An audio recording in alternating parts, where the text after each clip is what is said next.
Hello and welcome to Industry Insights Webinars Interviews. I'm Tiffani Neilson, and with me today is Johannes Beekman, and he is the CEO and co-founder of IoT Marketing and has a long history in semiconductors. How are you today, Johannes?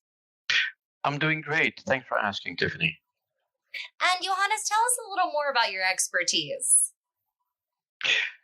I've been in semiconductors, as you mentioned, for 35 years. And I was working and have worked for companies in Europe, major corporations in Europe, Asia, and in the US.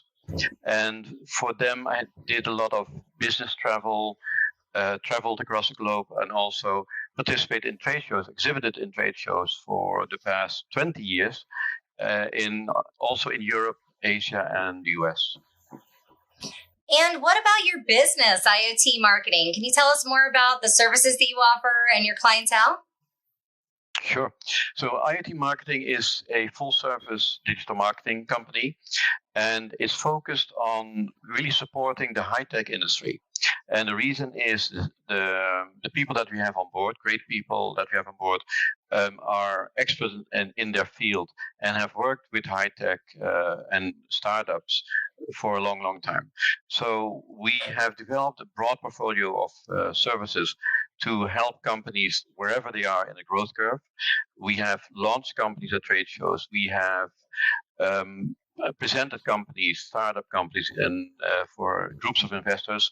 And we also have helped companies that were established, that were in business for 50 years already, but still needed help. So we were able to help them with their sales development and got them to the next level. And the pandemic has affected pretty much all businesses. How has it affected your business? The pandemic also has affected IoT marketing because IoT marketing basically was built on, you can say, trade shows. So trade shows is where we got the leads, where we met with the clients, where we closed the deals, and also where we learned about new trends in the market. So because of the pandemic, basically the pipeline dried up, and we had to make a pivot with IoT marketing, developing a new pipeline and developing new services around that pipeline. And aside from the lack of trade shows, are there any other challenges that were brought on by COVID? Well, one of the things, a trade shows is actually quite a complex organism, if you like, and a lot of things going on at the trade show. One of the things that I really missed in the past year and a half is the fact that you have, at the trade show, you can feel the beat of the market. You can feel what the market is looking for, what is hot in the market. You can see the talks that everybody's attending. So you can really make a judgment what is the products, but also what the market needs in terms of services and marketing services. So that element is missing, and we've brought some of that back with our webinars. But that's really what I felt was missing from in the pandemic. And what precautions do you feel need to be in place before you feel comfortable going to trade shows again? Well, luckily here in the US, we are in a situation where right now about 60% of the adult population has at least received one vaccine. And in a month from now, July 4th, I'm pretty sure we'll hit about 70%. So that puts us in a great position. Then having that in place, I think the most basic and the simplest requirement would be simply following the CDC guidelines for large events and gatherings. I think when that's in place, then I feel comfortable going to a trade show. Well, then what trade shows do you plan to attend? Well, the trade shows that we have lined up, because they are slowly coming back. They're not everybody. There's still a lot of virtual trade shows out there. But the trade shows that we have lined up is IoT World in November. And then the next one after that, we are seriously taking a look at it's going to be CES 2022. And I know that the trade shows are a very large part of the travel industry. How big of an impact do they have on travel? Well, trade shows and travel industry are joined at the hip. So when the trade shows shut down, basically, that had a major impact on the travel industry. So now that the trade shows are slowly coming back, you'll see travel, business travel, trade show related travel picking up. And so going into next year, when you can expect that the trade shows are completely back, then you'll see business travel returning at the pre-pandemic limit.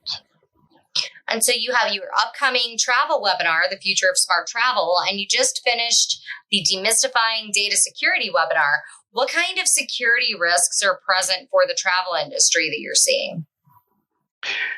The travel industry is going through a major change right now. It's an accelerated digital transformation, basically driven because of the fact that the travel industry, hotels, have a hard time finding staffing. So what's happening is that there are new apps being developed, there's new software being developed, there are new applications developed, simply to give the traveler the experience that they're looking for, similar to what the pre-pandemic, but of course with software we can do much more.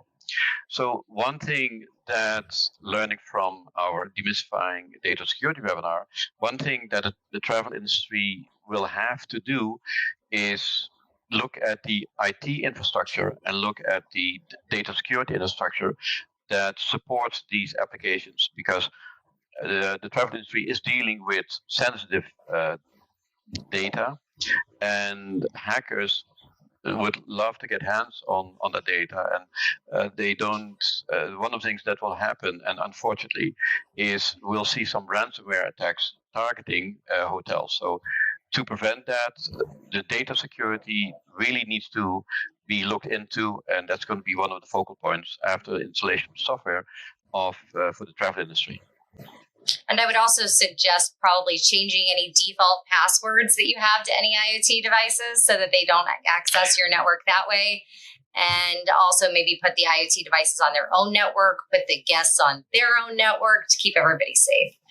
And is there any other piece of advice that you could give to the professionals in the travel industry as things start opening up again? Well, one thing, that I would say to the travel industry is embrace the change. The travel industry is going through a change. It's not something that that we can prevent, but it's change driven by society, basically. But it creates great opportunities for the industry itself. It also creates great opportunities for the traveler. And the industry can really create a more personalized travel experience by introducing the software that currently is being developed, apps that are currently being developed. So embrace the change. It's going to be interesting, but it's going to be great for the travel industry. That's great advice, Johannes. Thank you so much for the interview today, and we look forward to the webinar. Thanks for having me, Tiffani. Thank you. Have a great day.